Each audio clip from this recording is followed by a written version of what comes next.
Mendoj që e para dhe një prej kryesorëve që njerëzit largohen dhe të rinjt largohen nga kjo rrugë e pastër, adem el-ikhlas fi talab el-haq. Mos sinqeritetin në kërkimin e të vërtetës. Kjo është shkaku prej shkaqeve kryesore pse njerëzit I largohen kësaj rruge. Pra adem el-ikhlas fi talab el-haq. Nuk është I sinqert në kërkimin e të vërtetës. Pra, po s'patë sinqeritet, nuk mund të arrish qëllimin. Dhe kur njeriu nuk është I sinqert në kërkimin e të vërtetës, pastaj çfaqen shumë pengesa. Sa njerëz e braktisin të vërtetën për shkak të pasimit verbër. Pra, dëshiron me qenë I lidhur me një hoxh, me një thirs, I pëlqen ai, pëlqen oratoria e tij, ka shoqëri, ka kaluar një pjesë të jetës. Po kjo nuk është të sinqert që ti me lidh vërtetën me njerëz. E vërteta lidhet me hakun, me Kur'anin, me Sunetin. Nuk lidhet me individ. Kudo që është fjalë e trashëguar nga selefos salih, ne duru ma sunna haythu darat. Ne jemi me Sunetin aty ku shkon Suneti, jo ku shkojnë njerëzit. Wa min an-nasi man ya'budu Allah ala harfin. Thotë Allahu në librin e tij kuptimi I ajetit, wa min an-nasi man ya'budu Allah ala harf. Ka njerëz që adhurojnë Allahun në luhatshmëri, të pavendosur. In asabathu khair, nëse atij e puna mirë, s'ka probleme, itma'anna bih, është I lumtur, thotë kjo është rruga e vërtetë. Wa in asabathu fitna, por nëse ndodhin disa sprova, inqalaba ala wajhi, aja këtë shpinën kësaj rruge. Khasirat dunya wal akhirah, e hum dunjan dhe ahiretin, dhalika huwal khusranul mubin, kjo është humbja e vërtetë dhe shkatrimi I vërtetë. Pra, vendoshmëria me kërku të vërtetën është shkaku çelësi I udhëzimit. Njeriu me qenë I sinqert, me qenë I pa kompromis çështje të fesë.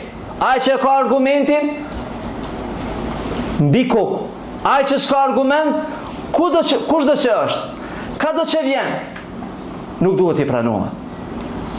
Men faraqa ad-dalila dalla as-sabil, që thotë rahimullah. Ai që braktis argumentin, ai e humb rrugën.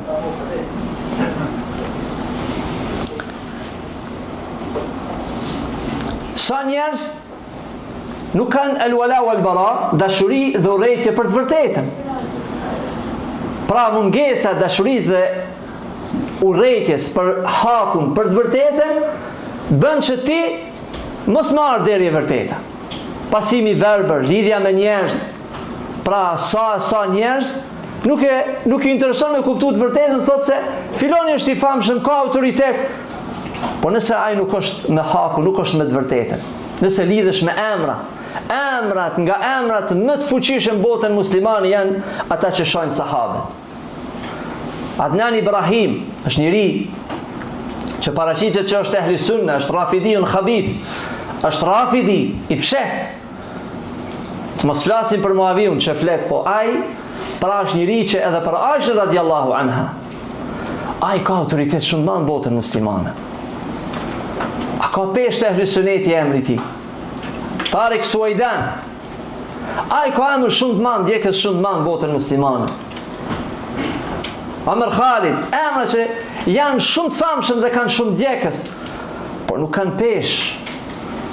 As-sakrahu I mizës të ehli sunneti, sepse ata nuk njihen me Kur'an dhe me Sunë. Prandaj, shumë njerëz që nuk e kërkojnë të vërtetën është lidhja me njerëz, me autoritetin e tyre, me pozitën e tyre, me ndjekësit e tyre.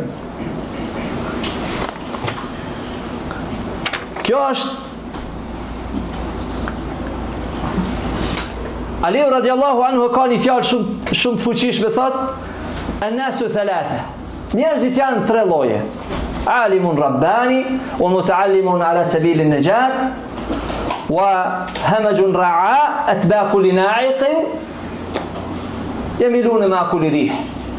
Njerëzit janë tre lloje, thot Aliu radiallahu anhu. Dietari I denj, kërkuesi dijes që është rrugën e vërtetë, dhe ata turma e humbur, që ecin pas çdo gjë secilit.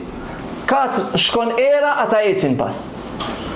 La yastadi'una wa lam yastafidu wa lam yastadi'u bi nuril ilm, pra nuk përfitojnë për dritës së dijes, wa lam yarja'u ila ruknin wathik, dhe nuk marrin argument. Pra ka shumë njerëz që ecin me turme, nuk i intereson argumenti. Ka do që të shkojnë pasues të bidatit, a ecë pas tyne. Pra, shtylla e para, çështja e parë që njerëzit i largon nga rruga ahli sunne, rruga selefia, është që njerëzit nuk e kërkojnë të vërtetë, nuk janë sinqert kërkimin e të vërtetës.